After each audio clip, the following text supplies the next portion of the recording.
ఇంగ్లాండ్‌తో ఆఖరి టెస్ట్‌లో టీమిండియా ఓటమి ముంగిట నిలిచింది. హోరాహోరీగా సాగిన నాలుగో రోజు ఆటలో ఇంగ్లాండ్ పైచేయి సాధించింది.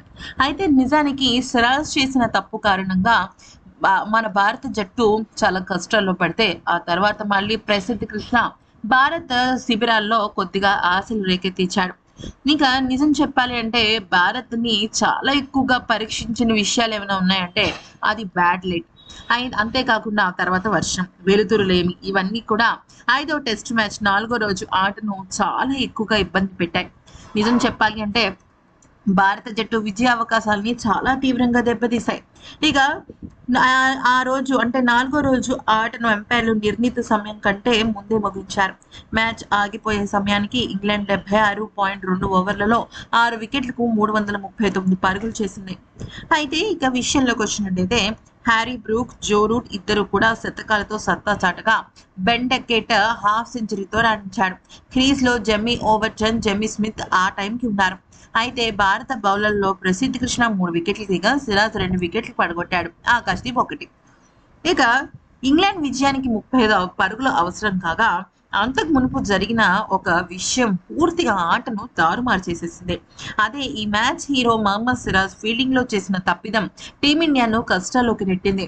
19 పరుగుల వ్యక్తిగత స్కోర్ వద్ద హ్యారీ బ్రూక్ ఇచ్చిన క్యాచ్‌ను అందుకున్న సిరాజ్ సంయమన లోపం కారణంగా బౌండరీ లైన్‌ను తొక్కాడు. ఈ అవకాశంతో చెలరేగిన బ్రూక్ టీమిండియాను శతక్కొట్టాడు. అంటే సెంచరీతో చెలరేగాడు. ముగ్గురు పేసర్లతో బరిలోకి దిగడం కూడా టీమిండియాకు నష్టం చేసింది. స్పిన్నర్లు ప్రభావం చూపించకపోవడంతో పేసర్లు అదనపు భారాన్ని మోయలేకపోయారు. ఆకాశ్‌దీప్ పెయిన్ కిల్లర్ ఇంజెక్షన్స్ తీసుకొని మరీ బౌలింగ్ చేశాడు. అయితే 374 పరుగుల లక్ష్యంతో భాగంగా నెట్ స్కోర్ 50 పరుగులతో నాలుగో రోజు ఆటను ప్రారంభించిన ఇంగ్లాండ్‌ను భారత బౌలర్లు కట్టడి చేశారు. అయితే కెప్టెన్ ఓలీ పాప్‌ను సిరాజ్ స్టన్నింగ్ డెలివరీతో ఎల్బీడబ్ల్యూగా వెనక్కి పంపించగా ప్రసిద్ధ్ కృష్ణ వచ్చేసి బెన్ డెకెట్‌ను అవుట్ చేసి ఒక రకంగా ఇద్దరు కూడా మంచి బ్రేక్ త్రూ ఇచ్చారు. ఆ పరిస్థితుల్లో క్రీజ్‌లోకి వచ్చిన హ్యారీ బ్రూక్, జో రూట్ ఇద్దరు కూడా ఇంగ్లాండ్ జట్టును ఆదుకునే ప్రయత్నం చేశారు. అయితే హ్యారీ బ్రూక్ భారత బౌలర్లపై ఎదురు దాడికి దిగాడు. ఈ క్రమంలో ప్రసిద్ధ్ కృష్ణ వేసిన 35వ ఓవర్లో సిరాజ్ చేసిన తప్పిదం కారణంగా హ్యారీ బ్రూక్ అవుట్ అయ్యే ప్రమాదం నుంచి తప్పించుకున్నాడు. అప్పటికి హ్యారీ బ్రూక్ 19 పరుగులు మాత్రమే చేశాడు. ప్రసిద్ధ్ కృష్ణ తొలి ఓవర్ తొలి బంతిని హ్యారీ బ్రూక్ ఫైన్ లెగ్ దిశగా భారీ షాట్ ఆడాడు. అక్కడే ఫీల్డింగ్ చేస్తున్న సిరాజ్ ఈ బంతిని అద్భుతంగా అందుకున్నప్పటికీ బ్యాలెన్స్ కోల్పోయి బౌండరీ లైన్ తొక్కాడు.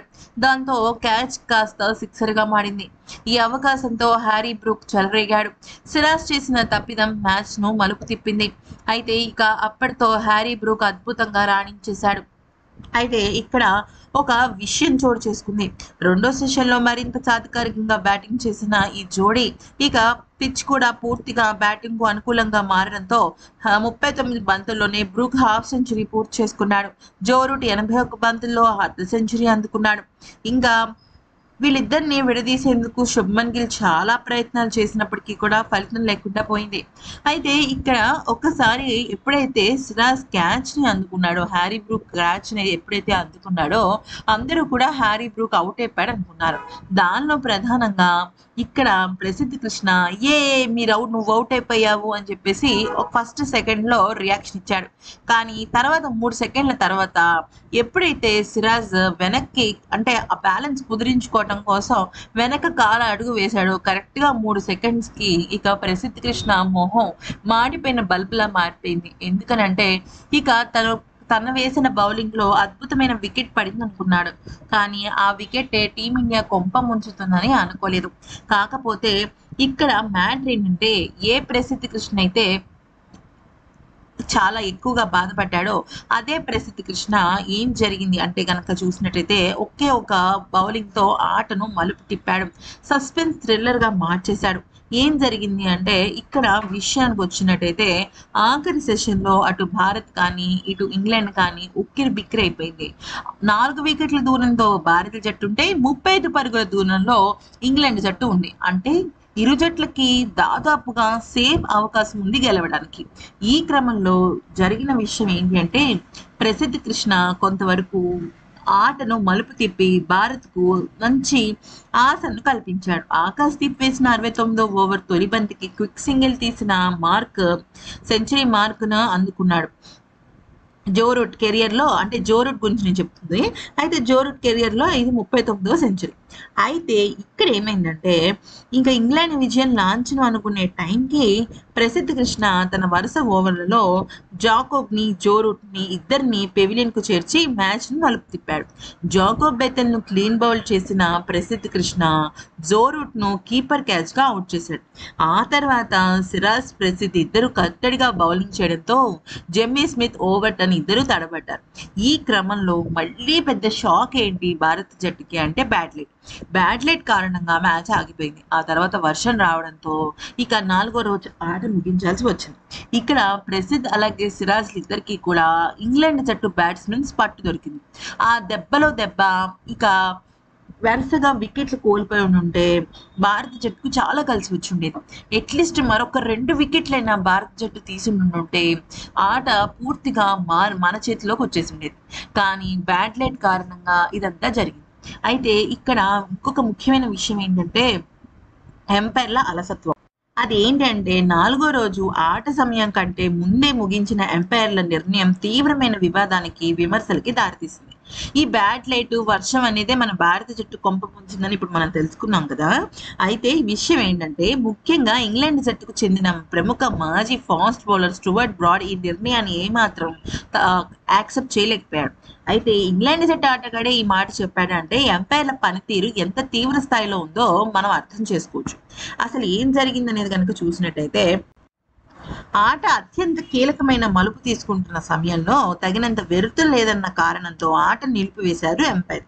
ఈ ప్రకటన వెలువడిన కొద్దిసేపటికే చిరుజల్లులతో వర్షం కూడా ప్రారంభమైంది. అయితే వర్షం తగ్గుముఖం పట్టి వాతావరణం మెరుగైనప్పటికీ ఎంపైర్లు ఆటను ఆ రోజుకు పూర్తిగా నిలిపివేయడం, 5వ రోజుకు వాయిదా వేసినట్లు ప్రకటించడం చాలా పెద్ద విమర్శలకు దారితీసింది. అయితే కోట్లాది మంది ఈ క్రికెట్ ప్రియులు దీన్ని తీవ్రమైన నిరాశకు గురిచేసింది. ఎంపైర్ల ఈ వివాదాస్పదమైన నిర్ణయం ఇంగ్లాండ్ క్రికెట్ చరిత్రలో అత్యుత్తమ ఫాస్ట్ బౌలర్లైన స్టూవర్ట్ బ్రాడ్ తీవ్రమైన అసంతృప్తిని, ఆగ్రహాన్ని వ్యక్తం చేశాడు. ఇది సోమరిపోతుతనంతో కూడుకున్న నిర్ణయం అంటూ అభివర్ణించాడు. ఇది మ్యాచ్ పై ఎలాంటి పట్టు లేకుండా తీసుకున్న నిర్ణయం అని పరోక్షంగా సూచించాడు. అయితే ఆటను మళ్ళీ ప్రారంభించడానికి ఇంకా 20 నిమిషాలు మిగిలి ఉంది. మైదానం బయట రైల్వే స్టేషన్లో ఉన్న ప్రయాణికులందరూ కూడా కూలింగ్ గ్లాసెస్ పెట్టుకున్నారు. అంటే వెలుతురు ఎంత స్పష్టంగా ఉందో మీరు ఊహించుకోవచ్చు.